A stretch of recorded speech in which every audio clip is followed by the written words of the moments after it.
बिस्मिल्लाहिर्रहमानिर्रहीम। आज का जो हमारा टॉपिक है ये है introduction of rectification of errors का जो चैप्टर है इसका हम तारुफ देखेंगे कि इनफैक्ट ये चैप्टर किस चीज़ के बारे में है और क्या कर रहे हैं हम इस चैप्टर के अंदर। अच्छा, इसमें देखें सबसे पहले जो एक वर्ड आता है वो आता है एरर। तो हमें इस चीज़ को अंडरस्टैंड करना है कि ये अकाउंटिंग में जब हम लफ्ज़ यूज़ करते हैं एरर, तो उस एरर से क्या मुराद है।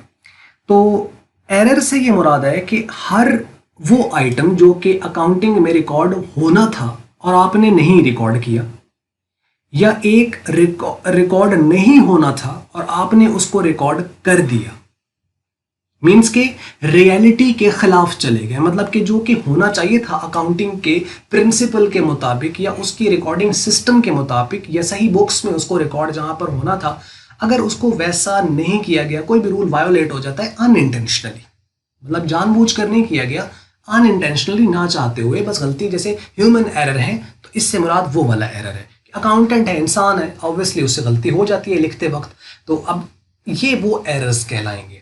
मतलब ये जानबूझकर नहीं किए गए, जानबूझकर किए जाए तो फिर तो वो ब्लंडर या फ्रॉड के केस में आ जाएंगे ना। ये वो हैं कि जो अनइंटेंशनली हो गए, अब इनको हमें ठीक करना है। अब इसका कुछ प्रोसीजर किस तरीके से चलता है या क्या सीक्वेंस होता है।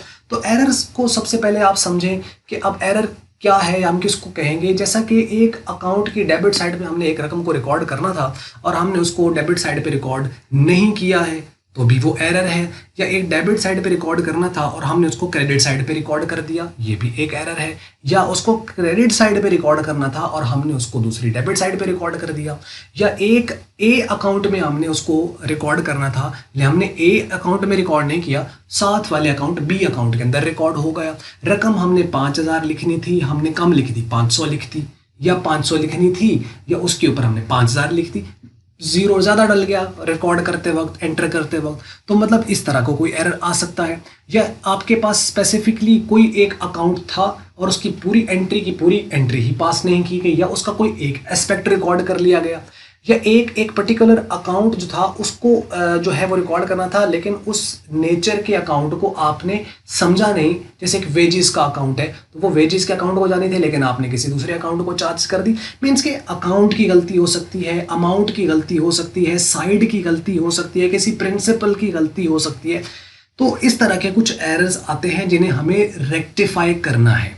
अब रेक्टिफिकेशन ये है कि उन एरर्स को फाइंड करना और उन एरर्स को दुरुस्त करना रेक्टिफिकेशन है। मतलब फाइंड होगा तभी तो रेक्टिफाई होगा। अगर एरर हम फाइंड ही ना कर पाए तो वो ऑब्वियसली रेक्टिफाई भी नहीं हो पाएगा। तो मीन्स इसके अंदर क्या करना है, सबसे पहले हमें एरर्स को ढूंढना है कि गलती हुई कहां पर है। अब उसको दो तरीकों से, एक एरर होते हैं जो आसानी से पकड़े जाते हैं, जिन्हें हम कहते हैं कि ट्रायल बैलेंस एग्री नहीं कर रही है। अब ट्रायल बैलेंस अगर एग्री नहीं करती तो वो भी एरर्स है, ऑब्वियसली कहीं ना कहीं एरर्स है। उसको डिटेक्ट करना कंपैरेटिवली आसान होता है, क्योंकि आपको पता चल जाता है कि आपकी सपोज ये ट्रायल बैलेंस टैली कब नहीं करेगी, एग्री कब नहीं करेगी, जब या तो डेबिट साइड ज़्यादा आ रही है या उसकी क्रेडिट साइड ज़्यादा आ रही है। इस मीन्स इसका क्या मतलब हुआ कि या तो आपने क्रेडिट या डेबिट को ज़्यादा लिख दिया है किसी को, या आपने क्या किया है कि किसी दूसरे अकाउंट को पोस्ट वगैरह नहीं किया हुआ। कोई भी गलती हो सकती है। कि अब इस तरह के जो एरर्स होंगे इनको रेक्टिफाई करना आसान है कंपैरेटिवली उनके कि जब ट्रायल बैलेंस एग्री कर जाती है। अब जब एग्री कर जाएगी तो नॉर्मली हमें यही लगेगा कि ट्रायल बैलेंस बिल्कुल टैली कर रही है जी, चलें जी फाइनल अकाउंट बना दीजिए, लेकिन बाद में उसके अंदर कुछ एरर्स पकड़े गए। इनको केयरफुली देखना होता है, उसको वेरीफाई करना होता है, वाउचर्स वगैरह सारा कुछ एक सिस्टम है, उसको देखना होता है। तो इंटरनल चेक और कंट्रोल सिस्टम जो होता है उसको इंश्योर करना होता है उसको कि एरर्स वगैरह इसके अंदर नहीं है। अब ये फाइंड आउट करने और इनको रिमूव करना क्यों ज़रूरी है, क्योंकि ख़ास तौर पर जैसे कंपनीज़ हैं या पार्टनरशिप अकाउंट्स हैं, उसके अंदर तो लोगों ने इन्वेस्ट किया हुआ है। तो उसके अंदर अगर पार्टनर्स को ये लगे कि ये तो जो प्रॉफिट निकला है ये तो प्रॉफिट सही नहीं निकला, तो उसके माइंड में ये कम ही जाएगा कि शायद कोई गलती हुई है। उसको ये लगेगा नॉर्मली कि ये तो फ्रॉड किया गया है मेरे साथ, मुझे तो सही इन्फॉर्मेशन ही नहीं दी गई है, इसका डिस्क्लोजर सही नहीं किया गया है बुक्स ऑफ अकाउंट्स का। तो या कंपनीज़ के अंदर लोग जो इन्वेस्टर्स हैं, जो शेयर होल्डर्स हैं, उनका एतबार उठ जाएगा कि इसके अंदर एरर्स वगैरह है जो भी है। तो इट मीन्स कि उसको ठीक करना जरूरी है। और वो एक तो ऑडिटर आता है कंपनी के अंदर, जो कि ऑडिटर ज़रूरी होता है, वो आता है बुक्स ऑफ अकाउंट्स को चेक करता है कि ना तो कोई और एरर्स हो ना कोई फ्रॉड हो इसके अंदर। तो वो तो है, लेकिन सोल ट्रेडरशिप जो होता है उसके अंदर मालिक ने सारा कुछ खुद ही चेक करना है। तो वो एरर्स भी वही चेक करेगा, फ्रॉड वगैरह हो रहा है उसको वही चेक करेगा, तो वो मेक श्योर करता है कि जो सिस्टम है वो बिल्कुल वैसे चल रहा है जैसे चलना चाहिए। एक चीज़। दूसरी चीज़ इसके अंदर ये है कि जो एरर्स आपके पास आते हैं वो एरर्स कुछ ऐसे होंगे जो आपके प्रॉफिट एंड लॉस को इम्पैक्ट करते हैं, कुछ एरर्स ऐसे होते हैं जो आपकी बैलेंस शीट को इम्पैक्ट करते हैं। अच्छा, प्रॉफिट एंड लॉस को ऑब्वियसली वो इम्पैक्ट करेंगे जो एक्सपेंस या रेवेन्यू से रिलेट कर रहे हैं, और बैलेंस शीट को वो इम्पैक्ट करेंगे जो आपके एसेट्स और लाइबिलिटी से रिलेट कर रहे हैं। तो ये हमें ऑब्वियसली किसी तरह का भी अगर एरर है तो उसको हमने रेक्टिफाई करना है। तो अब इसमें प्रोसीजर कुछ इस तरीके से होता है। जनरल रूल ये है रेक्टिफिकेशन का कि अगर आपकी ट्रायल बैलेंस नहीं बनी और एरर डिटेक्ट हो गए हैं तो अब आपको क्या करना है, रेक्टिफाइंग एंट्री पास नहीं करनी। जिस अकाउंट में आपकी कोई गलती है उसी अकाउंट में जाके अल्टरेशन कर देनी है, चेंज कर देना है। यानी रकम है वहां काट के नहीं लिख देंगे, अगर इरेज हो सकते हैं तो इरेज करके दूसरी रकम लिख दी, ये है, और उसके बाद ट्रायल बैलेंस बना लेंगे। लेकिन अगर ट्रायल बैलेंस बन चुकी है तो फिर आप उसको अल्टरेशन नहीं करेंगे, फिर उसकी रेक्टिफाइंग एंट्री पास करते हैं। तो मीन्स आपने ये बात याद रखनी है कि रेक्टिफाइंग एंट्री जो है वो तब हम पास करते हैं जब ट्रायल बैलेंस बन चुकी होती है। ये तरीकाकार तो यही है। लेकिन अब बुक्स में जितने भी क्वेश्चन दिए हुए हैं, हमारे पास बुक्स ऑफ अकाउंट्स तो ऑब्वियसली होंगी नहीं, लिहाजा हम जितने भी जो है इसको रेक्टिफाई करेंगे तो हम एंट्रीज से पास करेंगे, यानी जनरल एंट्री हम पास करेंगे।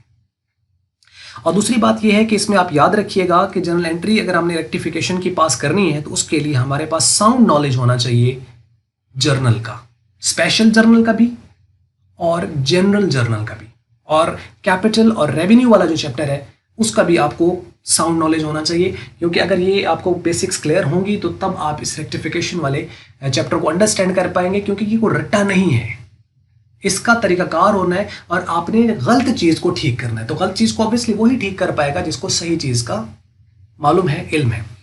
अब यही कुछ पॉइंट्स जो हैं यहाँ पर उसने लिखे हुए हैं, आइए इसको हम पढ़ लेते हैं और आपको बड़े आसानी से समझ आएंगे क्योंकि मैंने ऑलरेडी एक्सप्लेन कर दिए हैं ये वाले। वो कहते हैं the purpose of the trial balance is to check arithmetic accuracy of books of accounts. की जो ट्रायल बैलेंस होती है उसका मकसद ये होता है कि आप एक्यूरेसी चेक करें। एक्यूरेसी से क्या मुराद है कि आपकी अरिथमेटिकल एक्यूरेसी मीन्स कि जो आपका डेबिट का टोटल है वो क्रेडिट के टोटल के इक्वल है। बस वो इक्वल आ गया तो हम ये कह देते हैं कि ट्रायल बैलेंस टैली कर रही है। टैली का मतलब ये नहीं है कि आपके एरर्स नहीं है, that might be errors as well. Accuracy, second point है, accuracy of the trial balance means equality of the debit and the credit side of the trial balance, उसकी बराबरी। लेकिन वो कहता है it does not mean that if both sides of the trial balance are equal then trial balance is perfectly accurate. इसका ये हरगिज मतलब नहीं होता है। इट मे और मे नॉट बी एक्यूरेट, ये सही हो भी सकती है नहीं भी हो सकती। There might be errors even both sides of the trial balance are equal, दोनों बराबर भी हों तब भी एरर्स हो सकते हैं।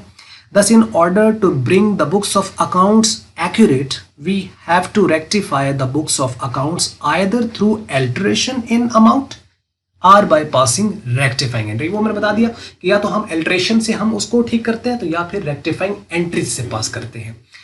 अब if errors are detected before making trial balance, then they are rectified by alteration of amount in the relevant account। कि फिर अगर तो पहले हो गए ट्रायल बैलेंस से तो फिर उसको हम अल्टरेशन से करेंगे। If errors are detected after making trial balance then they are rectified through passing rectifying entries, उसको हम रेक्टिफाइंग एंट्रीज के थ्रू हम करेंगे।